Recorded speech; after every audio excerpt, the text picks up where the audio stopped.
Hello, Goosebumps fans. I know.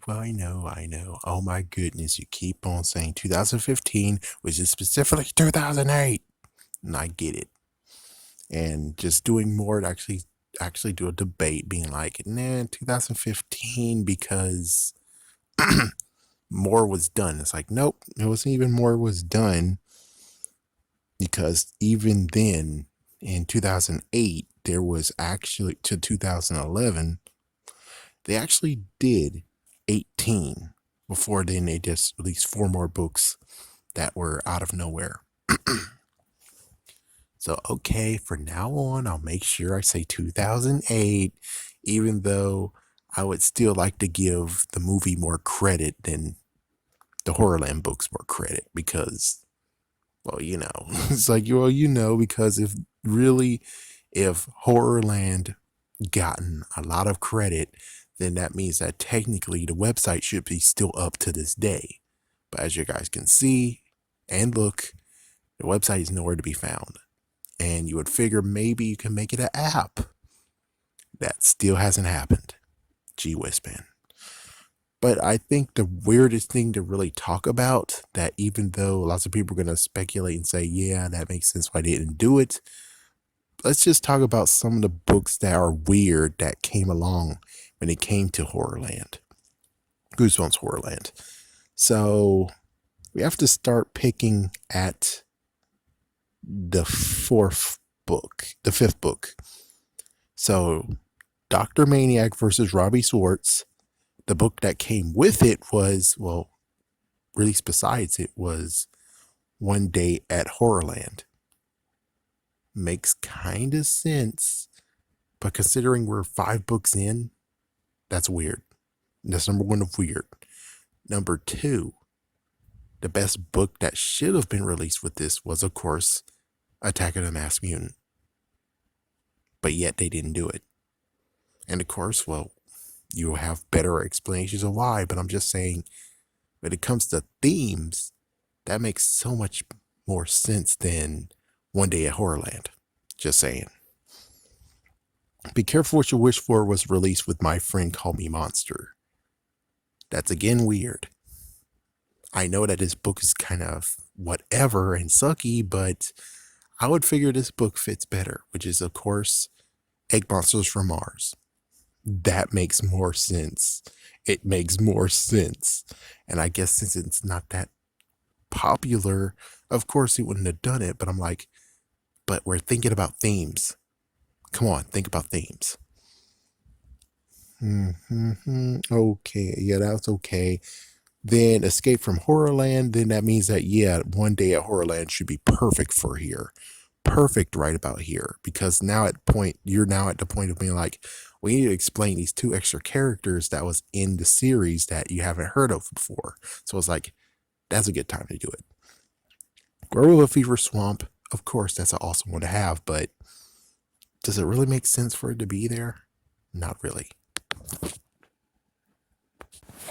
Then after that, we have The Streets of Panic Park, which did Shock Street? Yeah, it got released, but it got released when it came to the movie.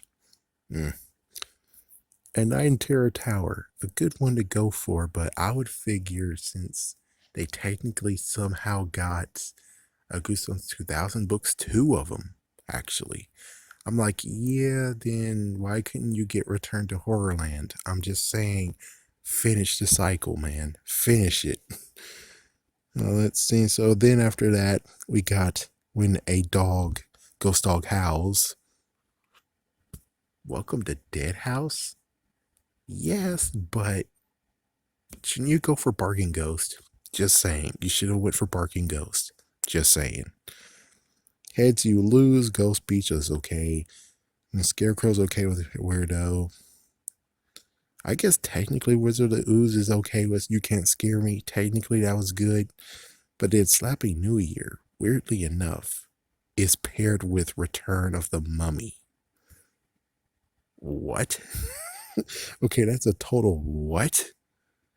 Yeah, that's weird. They waited all the way to the movie to release Night of the Living Dummy 2, 3, and in Bride. Yeah, in this case, you should have just released the second book. I mean, that makes perfect sense. Then they'll have a less one to actually release. But it's like, yeah, well, at least it's better than the weird part of being like, oh, Bride of the Living Dummy in the second movie. Oh, so Mary Ellen's gonna be there? Nope. Oh, then why did you release it then? That's weird. So yeah, that's just kind of the weird stuff that's going on here.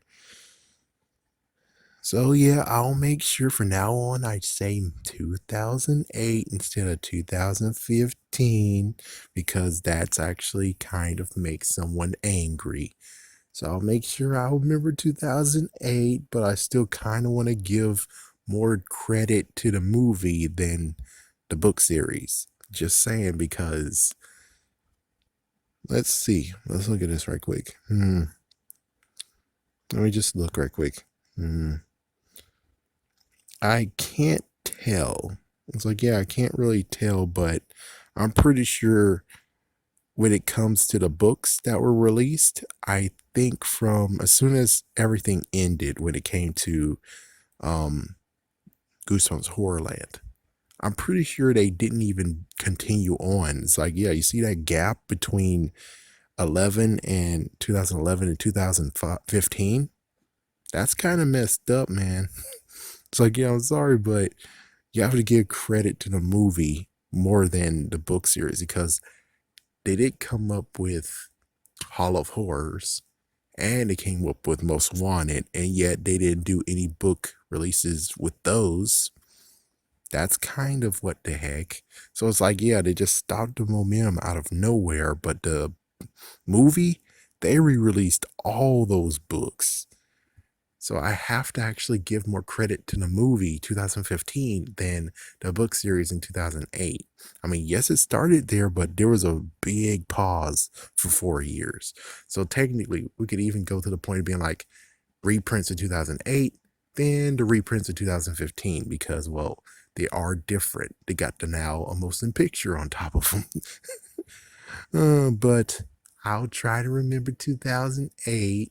I'll make sure, or I'll just say 2008, 2015 releases, reprints. So at least we both are happy.